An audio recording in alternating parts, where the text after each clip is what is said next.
Attention all viewers, attention all viewers. Michael McNeese is getting ready to record. You may want to step back.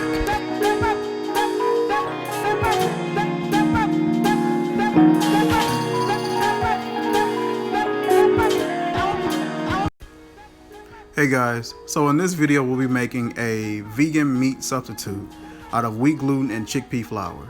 You're going to need 1 cup of wheat gluten. You're going to need 2 tablespoons of the chickpea flour. You're going to need 2 tablespoons of nutritional yeast. You will need garlic powder, onion powder. You will need a cup of water, 2 tablespoons of oil, maybe a canola or olive, 2 tablespoons of soy sauce. You will need 1 tablespoon of tomato paste, and you're going to mix all these ingredients together. It's going to create a dough. You're going to knead the dough out, knead it for about 5 minutes. You're going to let it sit for about 5 minutes. Once it's done letting it sit, you're going to take it out, knead it for just a little bit longer. Then you're going to go ahead and you're going to wrap it up in aluminum foil.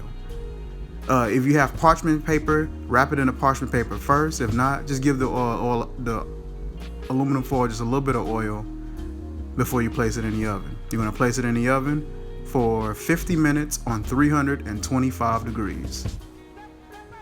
We'll be back in a second.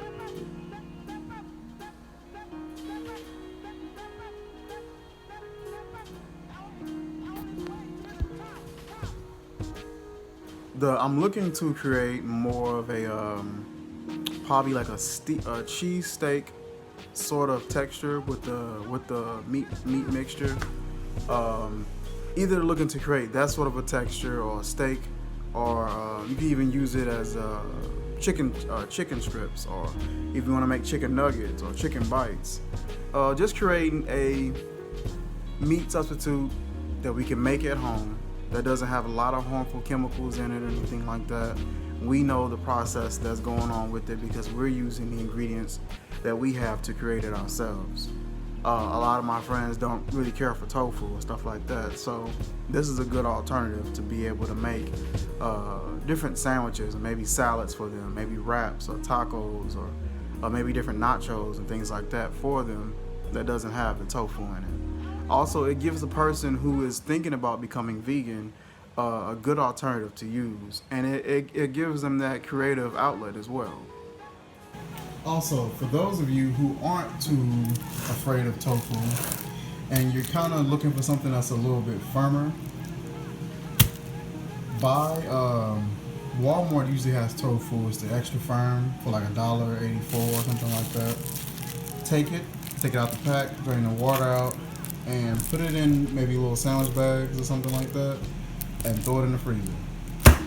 Right now, mine's been in the freezer for a few hours. It's recommended to keep them in the freezer for about 48 hours. You put them in the freezer. After 48 hours, you're going to take them out and you're going to let them unthaw. Let them completely unthaw.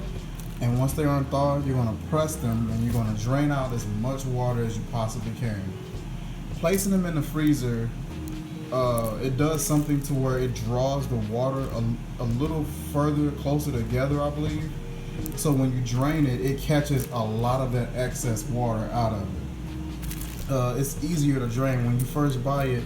Even when you press a lot of the water out, it's the texture of the tofu is still so soft because a lot of water is still distributed in there, and doing this process, it definitely firms the tofu so much more, and it gives it more of a tougher texture to it, which gives you the ability to be able to create different things like maybe chicken strips or different things like that. I'll also post a video whenever I prepare these for whatever type of meal I want to do as well. 50 minutes never moves so slow. So with this recipe, I'm hoping to be able to cut down a lot of the overall costs that me and my wife go through with buying a lot of the meat alternatives. One of our favorite companies, and pretty much like our only company that we really go to, is Gluten for a lot of our vegan meat alternatives. Anything they range from meatballs to turkey cutlets to chicken scallopini to chicken strips, orange chicken, mandarin chicken, the beef crumbles, so like a ground beef sort of deal, to what else do they normally have? Beef tips. They have a huge array of different options and different types of meat alternatives. And me and my wife, we're huge fans of all of them. They even have fish. And the only one that I'm not really a fan of is which one is it? The chicken strips, because there's like 4 of them in a bag, and they're not really that good. But the rest of them, superb. They're usually roughly after tax, probably about $4 a bag, and you're getting a decent amount, but like I said, it's $4 a bag. It's usually enough for one sitting. I am trying my best to burn 50 minutes, so talking it is. With this recipe that I'm working on, I could possibly make a huge batch of this vegan meat. It's called Seitan or Seitan. I don't like calling it Satan, so I'm gonna be referring to it as Tan-Sei. My wife was like, "You're an idiot," and I told her she's correct. So basically, this Tan-Sei mixture is gonna be sort of like, you can make anything from, like I said, from an array of chicken strips, chicken nuggets. You can make it even tougher and make it like a steak. Make it like cheese steak strips.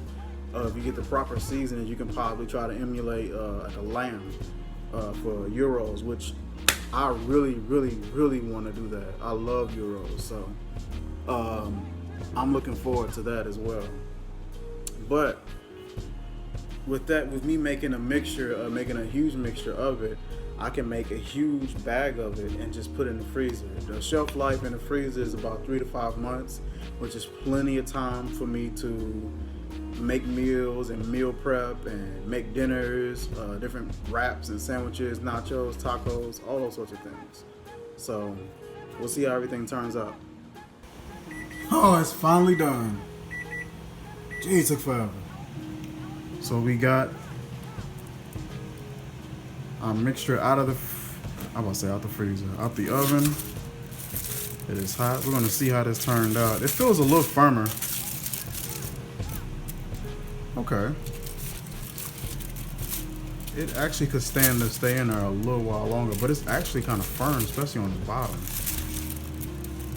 Flip it over. Oh, look at that. Not bad. I'm gonna place this back in the oven for a little while and just let it cook a little more.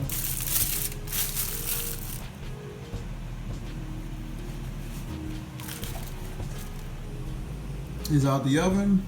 I could have let it cook a little longer, but I'm gonna go ahead. I went ahead and tested it out. The texture. The texture is unbelievable. The taste is so well seasoned.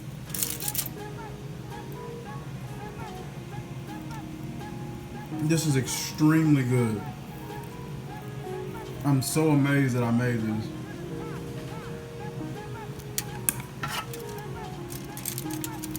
So I can get a cut. I'll hold the camera. This is extremely good. I am very well pleased with the flavor. I didn't need a lot of salt or anything like that. Besides some of the sodium that was in the 2 tablespoons of soy sauce. This is really good.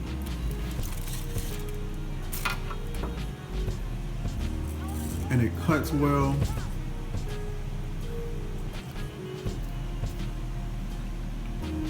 Awesome texture. This is great. I can't even believe this turned out this good. It puts me in a mindset of like a deli meat, like a turkey deli meat almost. So far as the texture, the taste, it tastes like a beef. It's insane. So that's it, guys. My recommendations for the texture is to possibly cook it a little longer if you want. Leave it wrapped up in the foil and maybe cook it instead of for 50 minutes, maybe for an hour and 20 or something like that to get a tougher texture and more of a meatier texture to it.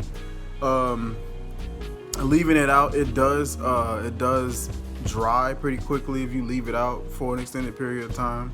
So go ahead and when you're done using it, or when you're done cutting it up or whatever, go ahead and put it in a bag or wrap it up in some foil or whatever.